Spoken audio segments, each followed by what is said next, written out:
दानी थाल्यो मेरो दामको यत्नै आउँछ पानी चाहिँ मैले मान्छु कि कस्तो चिसो पानी छ कि यहाँको है र यिनीहरू पनि सबै थाके तिमी किन हो जहिले रिसिने यस्तो भ्लगर बुढो पाउँदैन कसले यो ठाउँमा चाहिँ वन मान्छे आउँछ भनेको हो र यसलाई चाहिँ हाम्रोतिर यो सल्लाहको भेडी भन्छन् है भेडी दिस इज कल भेडी ठाउँ ठाउँमा यसलाई अलग अलग नामले भन्छन् होला र आगो पनि क्या बोल्छ है यसको त है अनि कस्तो मजा लाग्यो बोल्छ यसको त लज्जावती झारबन्धन व्रत लजाउने यिनी हुन्छ नि यिनले त खसी खसी हेर्छ धन्दै लगिने भाइ म हेर त कस्तो खसिना यहाँबाट म यहाँमा खस्या भयो त मेरो त यति बोल्ने बुढोको नबोल्ने बुढी परेको हेर त भन्लान् मान्छेले मेरो भिडियो हेरेर कहाँ छन् अरू बखरा भन् त अरू बखरा कता छन्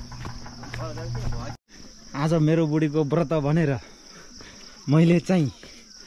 आरु पोखरा र चौतारी टिपेर ल्याइरहेको छु त्योतिर पलम भन्छ आरु पोखरा भन्छ यसलाई पलम भन्छ हाम्रोतिर आरु पोखरा भन्छ क्या खानुको 5 किलोसम्म पताउनु त 5 किलो एक्लैले होइन 3 जनाले 3 जनाले 5 किलो कति मिठो हुन्छ नै दुरियाले म त भाइरल हुँ टाउके त के अरे टिकटकमा भाइरल हुन्छ तपाईँ भिडियो त फेरि हैन म भाइरलै छु लैरा दि अझै यहाँ आरु कति काँचो रे त्यो त काँचो भने कस्तो गुलियो छ हेर नि तिमी ट्राई गर न प्लिज मेरो मेना गजा यिनीहरू पाकेको त्यो त यिनीहरू ढल्छन् क्या लिसियस श्रीमतीज्यू मिठो छ हौ मजाको ठाउँ के आनन्द सिद्ध ल नसाती पनि यहीँ पलम पनि यहीँ अरे यतै घर बनाएर बस्नुपर्छ है के छ विचार तपाईँ पनि कस्तो हिस्की आइरहेको मलाई नसपातीलाई चाहिँ तिमीले एप्पल बनाइछौ खै देखाउ त एप्पल हैन के त कोरेर हेर त त्यो नसपातीलाई यहाँ कोरेर के बनाएको तिमीले लक्क हिँड्नु त कस्तो हिँड्नु हो र हिँड भने